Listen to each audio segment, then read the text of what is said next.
Shantae and the Pirate's Curse has slowly but surely been sailing towards the shores of that oh-so-wonderful thing called a release date. If you were a subscriber to Nintendo Power back in the day before they bit the dust, you might remember that WayForward announced Pirate's Curse in the November 2012 issue, and it even had the glorious privilege of being plastered on the front cover. That was practically 2 years ago, and after a couple setbacks, Shantae is ready to boogie her way into the lives of all Nintendo fans once again as a straight follow-up to 2010's DSiWare title, Shantae Risky's Revenge. But between you and me, I haven't played it. Sue me. Shantae's been around for a long time, with the first installment in this esteemed franchise hatching on the Game Boy Color in 2002, and since then becoming a cult classic among gamers. To be honest, I picked it up on the Virtual Console and it really didn't click with me. Don't hurt me. I disliked how zoomed in the screen was, resulting in blind jumps. Shantae's range for her hair whipping attack was just too short, the lack of an overworld map threw me off, and there really wasn't much guidance as to where you needed to go. But that didn't hold me back from checking out the brand spanking new Pirate's Curse that rounds off the original Shantae storyline. From seeing those delicious screenshots and that beautiful gameplay footage of Pirate's Curse for months upon months, it just looked like a fantastic game that would blow the original out of the water.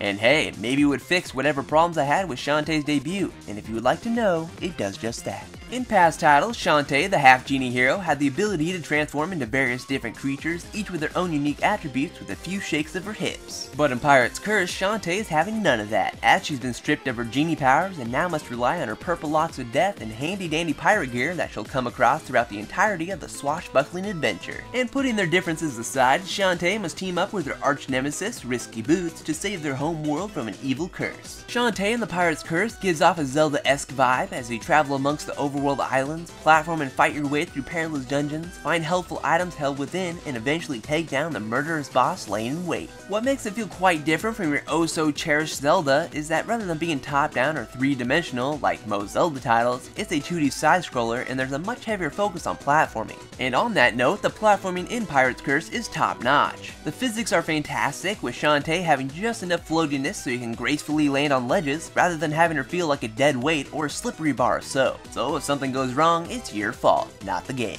As I mentioned, nearly every dungeon you come across harbors a special piece of pirate gear that grants you a new ability, such as a pirate hat that you can cling onto for dear life and float like a flying squirrel to clear those larger gaps, or a scimitar that you can go all Scrooge McDuck with and plunge into the earth to clear away blocks right under your nose. There's a few more that you'll come across, and they're all really neat additions that help keep the gameplay fresh throughout, while also allowing you to enter areas that you couldn't reach before. One thing I wasn't expecting going into Shantae was the ability to upgrade her moves, and just overall buff up her genie muscles, such as having a faster hair whip or a pistol that does more damage. It really gives the currency you earn more of a purpose, because I'm not the biggest fan of games that just use currency for items that you don't really need, and end up with a bag full of cash you'll never use. Maxing out on upgrades costs quite a bit of money, and I've nearly completed the game 100%, and I still haven't upgraded everything. So the colorful gems you come across have a good reason for being there, and I like that you get to build up Shantae like some sort of RPG. But outside of the dungeon spelunking, there will be plenty of adventuring across the overworld and doing short fetch quests. And because of this, there is a fair amount of backtracking, but it's not something that becomes unbearably tedious. WayForward did include ways to try and help alleviate this with the use of pirate flares and the aforementioned new abilities you receive throughout the journey. The pirate flares instantly take you back to your ship, cutting away that extra time it would take to make the long journey home. Plus, those new abilities you get courtesy of the pirate gear open up new areas of the islands where you can find hidden goodies, whether that be a heart squid to give you an extra piece of health when 4 are collected, remind you of anything, or a cackle bat that you want to find if you want to get a different ending in the game.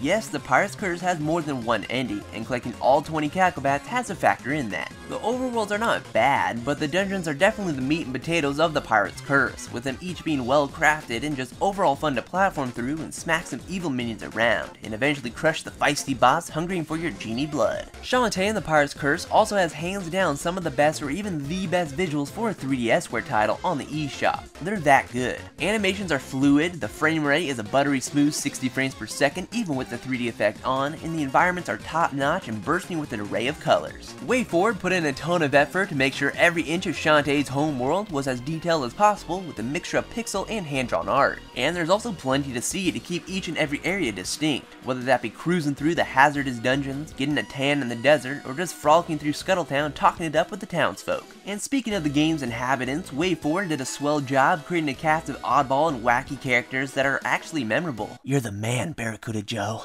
Also, those 2D illustrations that pop up every time a character talks are quite delicious, and they will even change expressions and poses to coincide with the dialogue. They're a nice touch that helps bring these characters to life. And if there was any doubt as to the soundtrack of Pirate's Curse, well, let's just say it's utterly phenomenal. WayForward got none other than musical genius Jake Kaufman to man the turntables and deliver a giant package of goodness to tickle your eardrums. He's had his hand in soundtracks for games like Mighty Switch Force and Shovel Knight, so you know he's going to deliver. You're not going to be disappointed with the array of tunes that Kaufman lovingly coughed up, as we get a grand mixture to cover the very different locales, and there's so much to hear that it's not going to get old. Shantae and the Pirate's Curse is also one of the most expensive eShop titles on the 3DS right now, with it clocking in at $20, so you're going to want to hope that this belly dancer's journey is worth it. WayForward sunk their time and energy into crafting this adventure and cramming it with juicy details, making it a supremely polished title that feels less like a small indie game and more like a full-blown retail title. In terms of the game's length, it will take around 5 to 7 hours to complete the game on the first run-through, but there's still more to do, whether that be finding all the hidden goodies, trying to get that different ending, or checking out the new unlockable pirate mode when you're ready to take it for another spin. The Pirate's Curse is a high-quality piece of content that makes a $20 asking price seem quite fair. Overall, Shantae and the Pirate's Curse delivers, and it's a joy to play. The gameplay is quite fantastic as you bounce around the various islands, even though there will be some backtracking here and there, and the graphics and music are just utterly brilliant, with a fun cast of characters to boot. So strap on your scimitar, you scallywags, and prepare for a voyage across them rough waters, because the GamingPixelShow.com finds Shantae and the Pirate's Curse to be an amazing game. But that will bring us to the end of this review. If you like what you saw, please give this video a thumbs up and add your favorites and all that good stuff, and you can stay tuned for more videos in the future. But I will talk to you in the next video, guys. Bye!